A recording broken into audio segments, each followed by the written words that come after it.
today we have a woman who is incredibly beautiful inside and out. She is talented. She is an actress, a creator, a producer. Jessica Orcsik. Jessica Orcsik. Hi. Thank you so much for having me. I'm so excited to be here. It's amazing. Meeting you has turned on a light in my life. Because ever since I met you, especially in person, you just have this energy. You know what I'm saying? Yes. I know. You have this people just like feel good around you. Oh, thank you. I mean, it's funny though. I think as I've gotten older, I've learned to harness this energy. Because when you back in the, a few years ago, I was like, probably my 20s. When I say my 20s, Yeah. when you're still discovering yourself, you go into that room and you're that big ball of energy, but people are like, oh, that's a lot. I'm not sure how we're going to deal with that. And then you learn to, I guess you get older and you get more comfortable with who you are and what you represent and your passion and your purpose. And then you just kind of that it grows. And so then you step into the room and you feel more confident in who you are. And that's, I think, where that comes from now. That's what I would say. And I like being around people. I've been around people my whole life. My parents were actors, so it was like a thing. You're such a people person. And I mean, yes, your parents, like you said, are actors. Paula and John. Yes. In Australia. Yes. Now, you grew up in Australia? Yeah. I did. I didn't move to the States until I was 20, which is still quite young, really, when you think about it. Which was like a year ago. Oh. Look, honestly, it was, I'm 36, so I'm just incredibly blessed. Yes, you are. And you know what? I'm actually really proud of my age. So I'm going to say it again. I'm 36. To all those women out there that want to say, I think there's something really beautiful about women that, as like I said, stepping into your power as you age, there's something really incredible about that. So no woman should ever hide her age. It's going to be my little note today. Right. Well, I love, when I get to be 80 something years old, I want to look like Katharine Hepburn. I want to age gracefully. And you know what? I think you might end up looking like Katharine Hepburn. Oh my God. In fact, I might talk like her too. I was actually going to say, are you going to adopt the accent? Oh no. I loved, oh boy, she was wasn't she amazing? Yes. One of the last events that I went to this year, and I was proud and honored to be at, was before the shutdown of the pandemic. Literally the last event. Literally the last. Oh my God! After that, I said no. I better stay in. Was the Focus on Ability International Short Film Festival? Yes. And I want to thank you for that. That was an incredible evening. Thank you. I want to thank you for being there. I mean, it was a weird time for us because we'd spent all this energy organizing this huge event, and it was only, I think, that 2 weeks or a week before we started to get the, people emailing us saying, listen, I don't know if I'm going to come. There's the pandemic. And at the time, my event manager, Danielle Pills, who was there, her and I kept kind of, she was in New York and nothing had come out in America yet. So she was like, what are you talking about, pandemic? There's nothing happening. Everyone's being crazy. Like, it's silly, but yet all our team from Australia, as you know, we had a whole team coming, and then they were like, no, look, we're not sure about this pandemic. Like, that we've heard some things. So I think we're all going to stay here. And we went, oh, well, we just had to go ahead and do it. But honestly, we had a big turnout. It was like 100 people or something in that night. And it was just amazing. It was amazing. And the energy in the room, it was everything that I would have wanted to be. It was so inclusive. It was fun. Everyone felt you know, just able to mix different worlds, because obviously I always do that with the focus events, because I mix all the Aussies in LA, which are like, there's so many of them. And, you know, I mix the acting industry, and then I mix all my, you know, all of our incredible industry with focus and business people. It's like so many different types of people, which is what I think makes it so great. There's just people from every different, you know, avenue. And you're bringing together everybody in the name of something really quite incredible, which is focusing on people's abilities. And I think that is definitely what united us. Yeah. And that is definitely one of my hugest passions in life, is focusing on everybody's ability.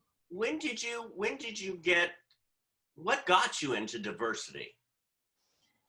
My mom, Yeah. she, you know, this is true. My mom was one of the first, she was an actress, obviously, as you know, but she used her fame, very much so to help create change in Australia for people with disabilities. This was her big passion. But she actually was the very first person to start moving people with intellectual disabilities in Australia out of institutional homes into actually working society. So that's what she did, because in Australia,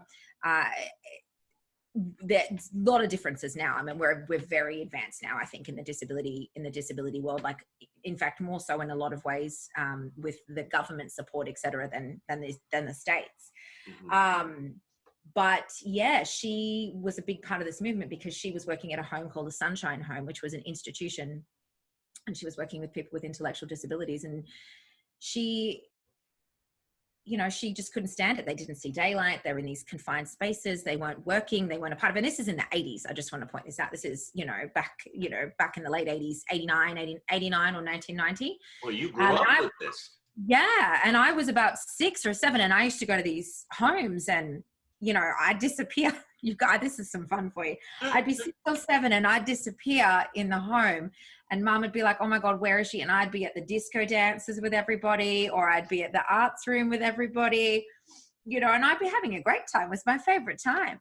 Yeah. And my mom was like, oh, she's gone. She's every time I should take me, where is my daughter? Does anyone know where my daughter is? And she'd scatter around the entire complex, and I'd be doing some kind of creative, artistic, you know, thing with the members of the community. And so that kind of sparked it for me. That was the start, because I think for me, even then, I didn't see disability for what it was. I think for the way other people saw it. I saw people. I always did. I always still do see people. Yeah. You know, and I've never really, we all have differences, is kind of how I've always seen life. It's just whether you can see them or you can't. And I think I've said this to you before, you know, because then as I got older, as you do, things change in your life. And you know, being a celebrity's daughter, I dealt with a lot of bullying. I dealt with a lot of, you know, a lot of my private life, being in the papers and things like that. And as I got to, you know, between like the ages of 11 and 14, you know, I struggled with depression and anxiety, and as did my mum. And there was a lot of things with suicide. So we had a lot of mental health going on in the house. Yeah. And then that kind of brought me into a different space. And I think I must have been about 13. I do remember this. And my mom had said, do you want to be a youth spokesperson for this company called Life Force, which was about suicide prevention and mental health? And I said, yeah, I do. And she didn't even know this at the time, but then I went on there on live TV at the time and spoke about why I wanted to do this. And it's because I said, oh, well, I've tried to kill myself because of my mental health. And my mom, no one knew about it. Wow. So of course this sparked such a different thing, because people were like, there was a side of me that people didn't know. And this is what I mean. It's because just because you have a face and you have this happiness doesn't mean in my head I didn't feel, you know, that I wasn't worthy, that I wasn't enough, that there were things that, you know, that my life wasn't enough, that I didn't matter, that I didn't have value. You know, I didn't think people really saw me, especially because, you know, you're around big personalities in a fame life, that it's very hard. So this became another passion for mine, because I realized how much mental health there was in the industry that we weren't dealing with either. So again, my journey just kept kind of going through that. And then shortly thereafter, I went into another stage where I started working with the Special Olympics organization in Australia, because as a dancer. I was a dancer first and foremost. I don't know if you know this, but I was a dancer. Yeah. And I got a huge passion again for creating more opportunities for people to do what they love to. So, you know, if it was mental health, it was acting or something creative. And, you know, and the Special Olympics, there was so much stuff with sport, and I never understood why dance wasn't considered a sport in Australia. It just wasn't. Right. And then yet they started to bring in this incredible program, which was a dance program for the Special Olympics, so Special Olympic dancers. And they would go and they would dance at these events, and they would be the ones to raise all this money for all these sporting events. And I said, what about the dancers? What do the dancers get? You know, like, what are they getting? Yeah. And so they said, well, you know, like they get to dance at the event. I said, that's not enough. So then I went on a mission and decided to create an event called Don't Diss Disabilities Dance Extravaganza in Australia, which I did for 2 years, Right. where we raised money to send the entire dance team to New York to train at Broadway Dance Center and to dance in Times Square. And so they had this, they went on, you know, they had their dream. That's what I said to them. You know, it's great that the Special Olympic people are going to the Olympics. What about the dancers? They're not, where's their dream? So they wanted to go to New York. They wanted to go to Broadway. They wanted to see a show. You took this mission around the world. Yes. And then I found focus. So I think I was like, you know, it's just been a thing. I think it's who I am. It's who I am. And it's, you know, it's ultimately, I think it was funny that you said that. It was that you feel that people like being around, but I think that's what I do really well is I bring out people's light and I let people have a space to shine. And I think that's what I say to people. I think that's my ability. That's what I do really well. That's my thing. And if I can do that. You really do. You make others feel good. You know, even with a look or a smile, your energy has it. But because it comes from a true place. It does. It really does. It really does. You know, and because I was reading about you with the diversity and, you know, diversity entertainment and the like you said, the charity events for Life Force and Special Olympics, and being a dancer and a choreographer. Yeah. So I was like my other one. The way I had a company for, I think I started my first dance company when I was 22 and I ran that till I was, you know, so I ran that for 8 years. And then I was still training back and forth from the States at the same time. And again, my big, you know, I also found my passion for helping any artists, you know, in terms of especially youth, because, and I'm noticing it now. So when the mental health thing is coming back in a big way, people are in Australia, apparently our suicide rate has just skyrocketed. I heard from a friend of mine yesterday because of the pandemic and the isolation and everything else they've been through over the last year. And it's just that thing. There's so many, you know, young people and that are struggling really severely with mental health. So, you know, finding creative programs where they can have outlets is a really important part, I think, of just not just like to give them some sense of purpose and passion, but I think it's just a really important part of our world. I think we need it. We need art. We need stories. We need dance. We need this to thrive, you know? Right. God, you just glow and I love it. And I keep on thinking we might get somebody on coming up and connect with you. I might do that. I have my ways. I have my ideas. I'm excited. Now, did you ever want to, or did you work with your mom or dad in a film?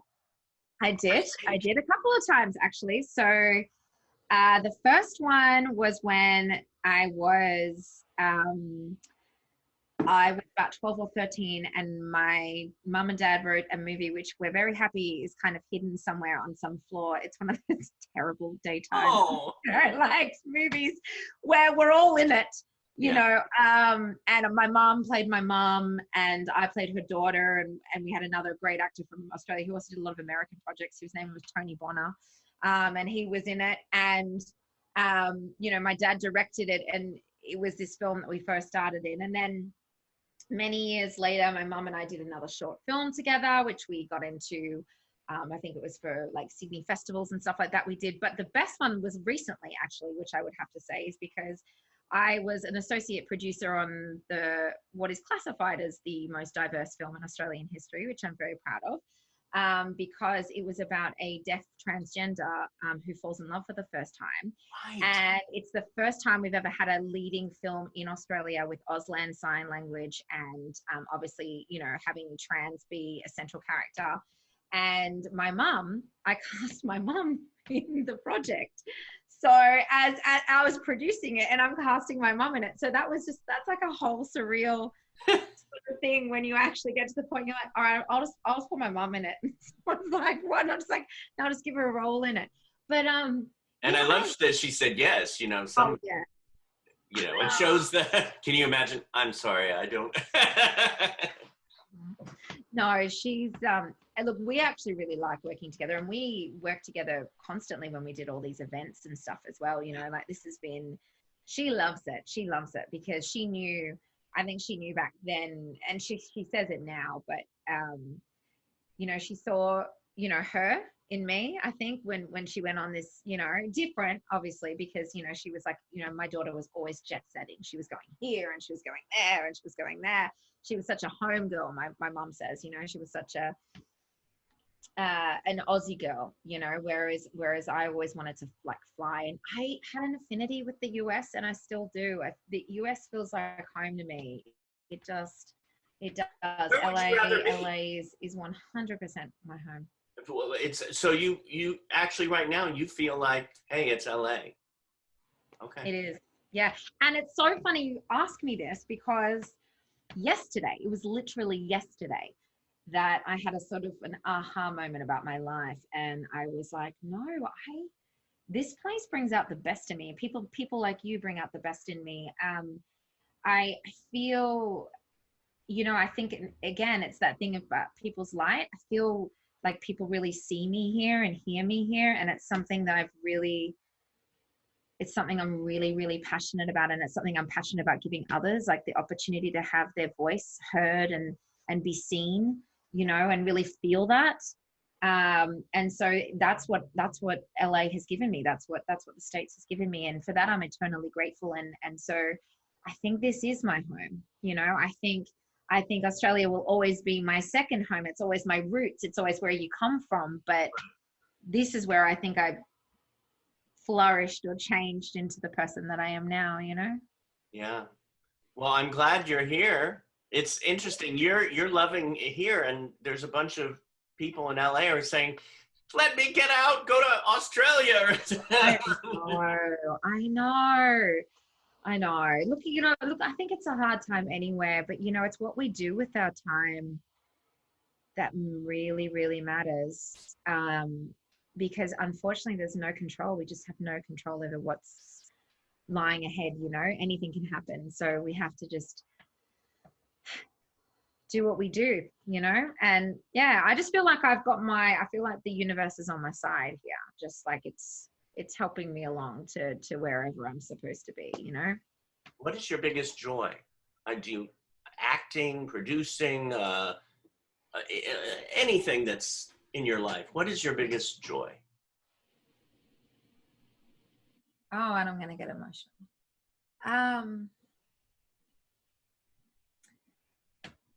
I think I said it before, but it's true. Through my teaching, through the work that I do at Focus, I give other people the light to shine. Mm. And there is nothing more incredible than watching somebody else find that in themselves and the happiness that comes over their face.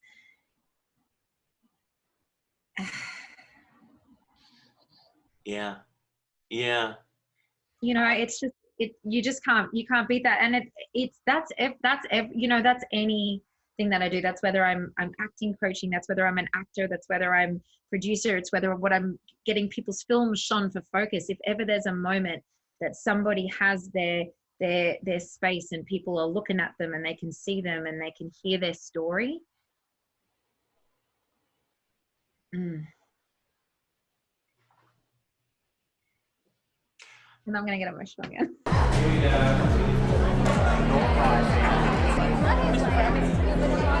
Hi guys, I'm Jessica Orcsik and I'm the producer and host of Don't Dis Disabilities Dance Extravaganza. Tonight marks the launch pad of a really exciting project, which will be the Nova Employment Performing Arts Fund, which will dedicate its time and money towards disabilities within the performing arts and celebrate the importance of inclusion and diversity within the performing arts. We have an incredible show lined up this year, incredible artists, Justice Crew, Brittany Stevens, Reese Maston, Reagan Derry, Dream Dance Company, Fly Crew, amazing people that have given their time in support of this cause, and I just want to thank each and every one of them and each and every one of you for bringing this important issue to light. So yeah.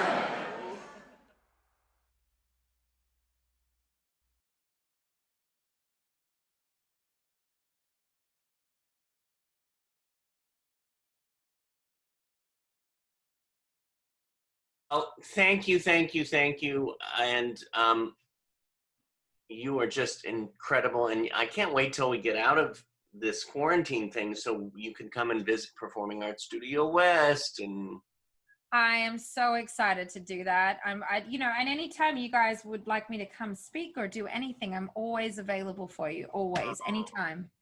Thank you. Anytime. And again, I know. No, I love what you guys are doing, and I adore you. Well, thank you. Ditto. And I know that both John Paces and I are just so grateful for the honor that you gave us. What a great evening that was.